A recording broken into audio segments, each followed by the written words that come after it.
नमस्कार, मैं AR आज़ाद, संपादक दूसरा मत। आज हम आपके सामने रूबरू हैं और आज बात करेंगे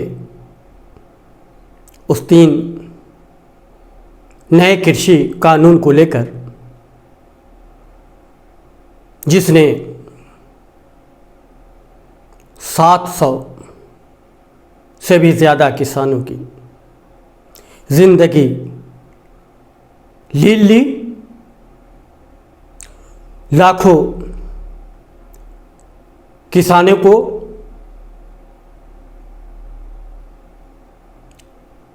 तरपाकर देश की स्थिति को झकझोर के किसानी की बदहाल स्थिति का दुनिया को संदेश दिया है। आज हम उसी किसान, उसी खेती और उसी कानून की बात आपके साथ मिलकर कर रहे हैं। दरअसल 19 नवंबर को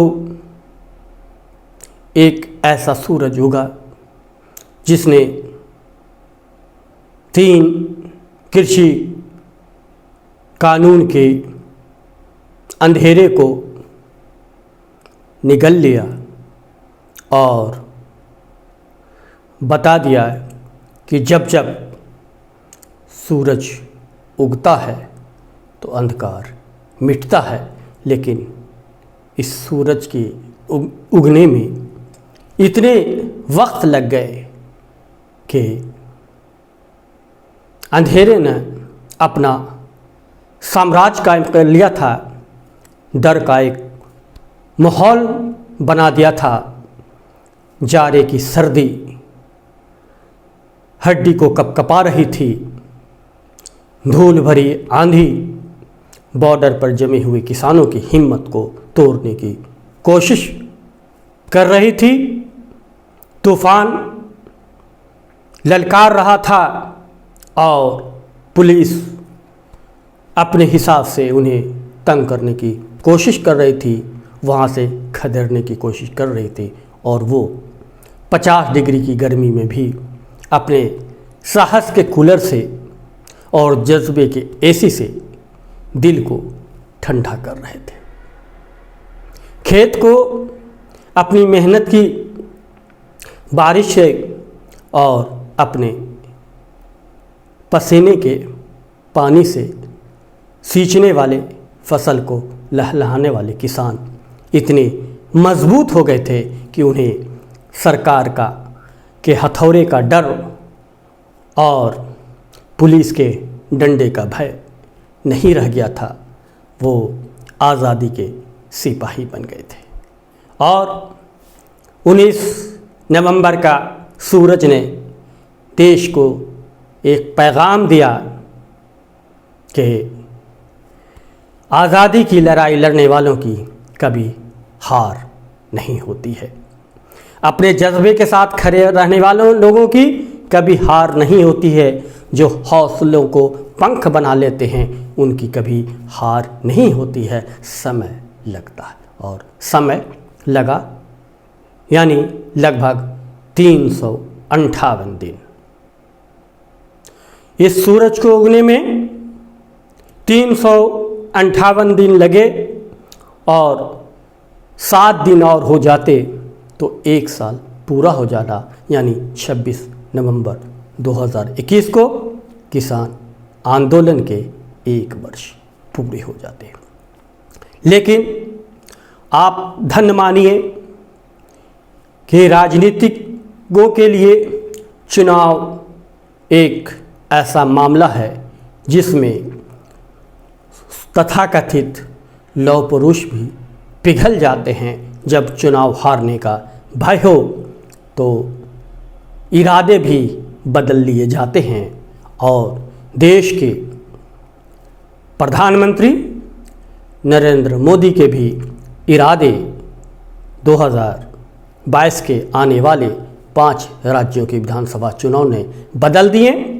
56 इंच का सीना सिकुड़ कर 42 इंच का हो गया और उन्हें उत्तर प्रदेश से ज़्यादा पंजाब को सहेजने और समेटने की उनमें ज्ञानबोध हुआ और कैप्टन अमरिंदर सिंह जो कल तक कांग्रेस के थे, आज वो प्रधानमंत्री नरेंद्र मोदी के सिपहसालार के तौर पर पंजाब में बीजेपी का परचम फहराने के लिए ललायित हैं और बीजेपी भी पंजाब को सपने में देख रही है और वो चाह रही है कि कांग्रेस से निकले कैप्टन अमरिंदर सिंह के कंधे पर बंदूक रखकर विपक्ष को, कांग्रेस को पर हमलावर हुआ जाए और पंजाब की सत्ता अपने कब्जे में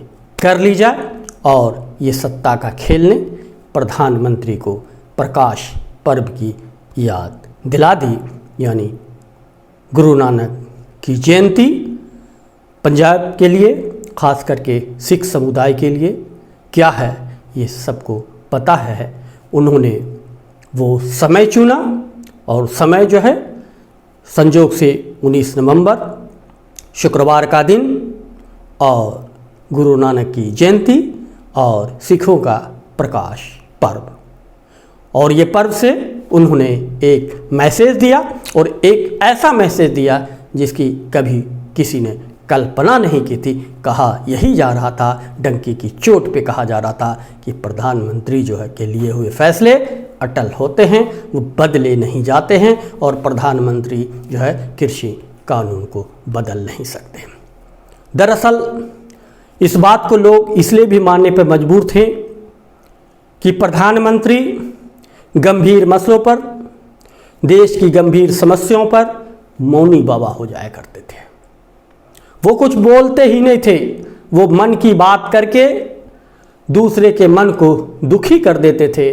किसानों के मन को जब भी वो मन की बात करते थे, किसान का मन दुखी हो जाता था, इसलिए कि मन की बात करने की तो उनके पास फुर्सत होती थी, लेकिन कभी वो खुद किसान से मिलने की बात नहीं की, किसानों से मिलकर उनका हालचाल नहीं पूछा, किसानों को वो समझा नहीं सके। हालांकि बीजेपी और गोदी मीडिया प्रधानमंत्री नरेंद्र मोदी का विश्व का विख्यात जो है वो ये मानते हैं कि उनके अंदर जो है दक्षता और क्षमता ऐसी है कि वो पूरी दुनिया को समझा सकते हैं और अपनी बातों में ला सकते हैं, लेकिन वो किसानों को समझा नहीं सके।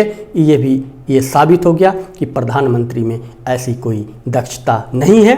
प्रधानमंत्री मीडिया के सहारे, औरों के सहारे, प्रचार के सहारे जो हैं वो कुछ से कुछ बन जाते हैं, लेकिन बाद में वो खुद अपनी पोल खोल देते हैं। और ये जो उन्होंने तीनों कृषि कानून को वापस लेने का जो अपना फैसला सुनाया है, वो इस बात का सबूत है कि प्रधानमंत्री में एक छोटा सा गुण भी नहीं है कि वो अपनी बातों को दूसरे के सामने रख सके और कोई आदमी उस बात को नहीं मान रहा तो उसे समझा सके। यानी समझ के तौर पर प्रधानमंत्री देश की जनता को नहीं समझा सकते हैं और प्रधानमंत्री नरेंद्र मोदी किसानों को नहीं समझाएं, तो इसलिए आप ये नहीं कह सकते हैं कि प्रधानमंत्री जो हैं वो विश्व विख्यात दार्शनिक हैं जिनकी बातों से पूरी दुनिया सहमत होता है। और जब जिस देश के प्रधानमंत्री से वहाँ का किसान सहमत न हो, वहाँ की जनता सहमत न हो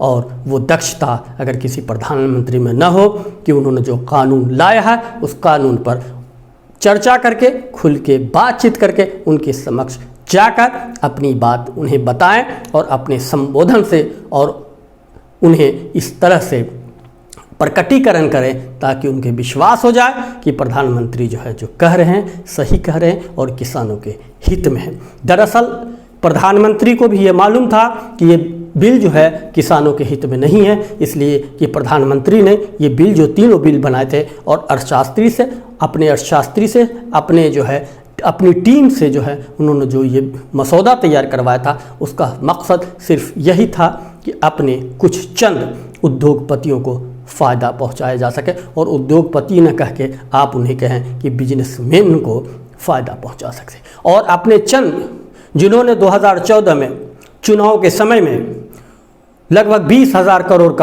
की मदद की और एक ऐसा माहौल तैयार की, एक ऐसा वर्कआउट किया ताकि प्रधानमंत्री के तौर पर नरेंद्र मोदी जो हैं वो स्थापित हो सके। और उस प्रोजेक्ट में उनके मित्रों ने जो सहयोग किया था वो कामयाब रहे और 2014 में विभिन्न जुमलों के सहारे जनता के कमज़ोर नस को पकड़कर, जनता के मन में लालच का भाव पैदा करके, जनता को लालची बनाकर और देश को ये बता दिया कि भारत हिंदुस्तान की अधिकांश जनता लालची है, उसे लालच दीजिए, मुगिरी लाल के सपने दिखाइए, वो सपनों में खो जाएगी, आपको अपना शुभचिंतक समझेगी और आप उसके दिल से खेल के, आप उनकी भावनाओं से खेल के कुर्सी का खेल खेलिए और कुर्सी पर बैठ के उनके भावनाओं को फिर से नए सिरे से खेलिए, फिर देश के साथ खेलिए। और प्रधानमंत्री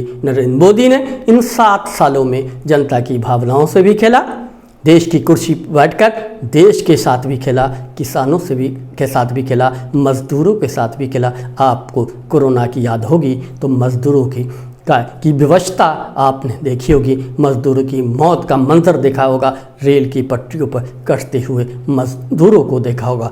आपने शायद इतिहास में कभी किसी ऐसे प्रधानमंत्री को नहीं देखा होगा जो अपनी जनता को गाजर और मूली की तरह देखते हों। और हमारे अहोभाग्य कि हमारे प्रधानमंत्री नरेंद्र मोदी जो हैं वो अपनी देश की जनता को गाजर मूली से भी कम तरह का और मज़दूरों को तो उससे भी कम तरह का, रेल की पटरियों पर मज़दूर मरते रहे, व्यवस्था में रहे, पैदल चलते रहे और अपने घर तक पहुंचने के लिए सीमेंट के बोरे में, ट्रकों में और रोड बनाने वाले ऐसे गाड़ियों में छुप छुपाकर चलते रहें। आखिर ये नौबत क्यों आई? क्योंकि कोरोना में भी प्रधानमंत्री बुरी तरह फेल हो गए थे। ये एक ऐसा प्रधानमंत्री है जो हर रास्ते पे फेल होता है, लेकिन जुमलाबाजी करके, हिंदू मुसलमान करके, जनता को बांट करके, देश प्रेम की भावना की बात करके और देश के साथ खिलवाड़ करता है। और ये खिलवाड़ अनवरत चलता रहता है और यही खिलवाड़ एक बार फिर हुआ है। जब चुनाव आया है तो उसे बीजेपी के लोग मास्टर स्ट्रोक कहते हैं कि ये जो है बीजेपी ने एक स्ट्रोक खेला है। ये मास्टर स्ट्रोक नहीं बल्कि प्रधानमंत्री का सीधे तौर पर जो है घुटनों के बल जो है वो गिरना है, दंडवत होना है और अपने ही किए हुए पर शर्मिंदा होना है। लेकिन ये शर्मिंदगी काश पहले होती और ये अगर इसे अच्छी भावना, ये अच्छा मन भी कहे तो काश ये पहले आ गया होता, कुछ दिन पहले, तो ये 700 लोग जो या उससे भी अधिक लोग जो मरे हैं, जो सर्दी में ठिठके हैं, जो गर्मी में परेशान हुए, जो तूफ़ानों का जिन्होंने मुकाबला किया, जो भूखे प्यासे रह के पैदल मार्च किया है, रैली की है, आवाज़ से आवाज़ टकराई है, ज़ोरदार विरोध किया है, संघर्ष किया है और आज़ादी के तराने के गीत गाए हैं कि हम लेकर रहेंगे आज़ादी। और आज़ादी उन्होंने लेकर रही, लेकिन ये आज़ादी भी असली आज़ादी की तरह बलिदानों पर ही मिली। 700 लोगों का 1 साल से कम समय में मरना, वो भी किसी कानून को वापस लेने पर, और वो प्रधानमंत्री 700 लोगों की मौतों पर खड़ा होकर आज वो 1 साल बीतने से पहले 7 दिन पहले यानी 358 दिन बीतने के बाद वो कहे कि हम इस कृषि कानून को वापस लेते हैं। बावजूद इसके किसानों को भरोसा नहीं हो, यानी किसान जो है एक प्रधानमंत्री को अगर झूठा साबित करे, एक किसानों की नज़र में, देश की नज़रों में एक प्रधानमंत्री अगर झूठा हो तो उस प्रधानमंत्री को सोचना चाहिए। उस प्रधानमंत्री के लिए एक प्रश्न है, उस पार्टी के लिए एक प्रश्न है कि उस पार्टी का वजूद क्या रहेगा जिस पार्टी के प्रधानमंत्री को ही देश की जनता झूठा करार देती, उनकी बातों पर विश्वास नहीं करती। इसलिए भारतीय किसान यूनियन जो है वो प्रधानमंत्री के इस फैसले पर वो कह रही है कि हम तब तक आंदोलन को ख़त्म नहीं करेंगे जब तक संसद के दोनों सदनों से ये रद्द नहीं हो जाता। यानी संवैधानिक तौर पर बना हुआ ये कानून संविधान के तहत जब तक रद्द नहीं होता तब तक हम प्रधानमंत्री के बात पर भरोसा करके इस आंदोलन को ख़त्म करने नहीं करेंगे, ये प्रधानमंत्री के लिए भी और बीजेपी के लिए भी एक शर्मनाक बात है। इस पर बीजेपी को सोचना चाहिए कि हमारा एक अगर लीडर जिस पर देश का ही विश्वास नहीं हुआ तो ऐसे लीडर पर हम कैसे विश्वास करें। इसलिए कि आने वाले दिनों में बीजेपी से ये जनता सवाल पूछेगी और बीजेपी के नेताओं के पास कोई जवाब नहीं होगा। इसलिए कि बीजेपी कहती है कि हम संस्कारी पार्टी हैं, हम व्यक्तिगत पूजा नहीं करते हैं, लेकिन आज ही बीजेपी व्यक्तिगत पूजा कर रही है। बीजेपी की किसी लीडर में इतनी हिम्मत नहीं है कि वो प्रधानमंत्री से सवाल पूछे कि आखिर आप जिस कानून को कहते थे, जिस कानून से आप टस से मस नहीं हो रहे थे, आज अचानक आप जो हैं इस कानून को क्यों रद्द कर दिया? आपकी नज़र में ये कानून खराब कैसे हो गए? आपने क्यों घुटने टेक दिए? उसका जवाब जो है प्रधानमंत्री से लेना चाहिए और बीजेपी को भी इसका जवाब जनता को देना चाहिए। बीजेपी और बीजेपी के नेता कब तक जनता से छुपते नजर आएंगे? इसलिए कि ये यक्ष प्रश्न है और यक्ष प्रश्न का जवाब तो सबको देना ही पड़ता है। इसकी जनता जो है इस प्रश्न का जो है जवाब चाहेगी और जनता को इस प्रश्न का जवाब मिलना भी चाहिए। इसलिए कि ये 700 बलिदान व्यर्थ नहीं जाएगी। अब सवाल उठता है कि ये 700 जो बलिदान हुए हैं उसका कसूर किसका कसूर है और मृतक परिजनों के लिए सरकार ने क्या ऐलान किया है, इस पर भी हम आपके साथ चर्चा करेंगे। लेकिन ये किसानों के हित में ये फैसला है, ये किसानों की जीत है, ये देश की जीत है, ये देश के किसानों की जीत है, देश के हर नागरिकों की जीत है और प्रधानमंत्री की ये हार है, बीजेपी की ये हार है, बीजेपी की उन कद्दावर नेताओं की हार है। और उन नेताओं को मुबारकबाद दीजिए जो गवर्नर रहते हुए भी, संवैधानिक पद पर रहते हुए प्रधानमंत्री को आईना दिखाया, पार्टी को आईना दिखाया। अपनी चिंता छोड़ के जो बीजेपी के कुछ चंद नेता हैं उनको जो है शाबाशी मिलनी चाहिए और उनकी प्रशंसा होनी चाहिए कि उन्होंने निडर होकर, बेखौफ होकर बीजेपी को भी, प्रधानमंत्री को भी और उसके सरकार को भी साफ कह दिया कि आपको झुकना होगा, किसान नहीं झुकेंगे। और बीजेपी ने सारे तिक्रम अपना लिए, विरोध करने वाले को जो है रास्ता दिखा दिए, बावजूद उसके जो है वो विरोध करने वाले अटल रहे, किसान अटल रहे, लेकिन सरकार अटल नहीं रह सकी। सरकार दूसरे अन्य कानूनों की तरह जो है वो औंधे मुँह गिरी। और तब ये कहना बेकार और व्यर्थ की बात होगी कि जो बीजेपी वाली हर गोदी मीडिया कहते हैं कि ये सरकार अटल है, वो अपनी बात पर अड़ी रहती है, लेकिन अड़ी रहती है वहीं पर जब तक कि सरकार को चुनाव नहीं दिखता है। जब सरकार उपचुनाव में बीजेपी की जो है बुरी गति हो गई और पश्चिम बंगाल में बीजेपी का जो है दम्भ और उसका अभिमान घुटनों के बल गिरा, ज़मीन पर घसीटा गया और तब उसे जो है, और महाराष्ट्र में जब उसके हाथ से सरकार निकल गई, शिवसेना, कांग्रेस और जो है शरद पवार की पार्टी की ये तिकड़ी सरकार बनी, तो बीजेपी के होश उड़ने थे। और अब 2022 में 5 राज्यों का चुनाव होना है और इस चुनाव के मद्देनज़र बीजेपी को पंजाब और बहुत ही अभी लग रहा है कि मुफीद है। कैप्टन अमरिंदर सिंह के ज़रिए बीजेपी चाह रही है कि उत्तर प्रदेश तो हाथ से निकल ही रहा है,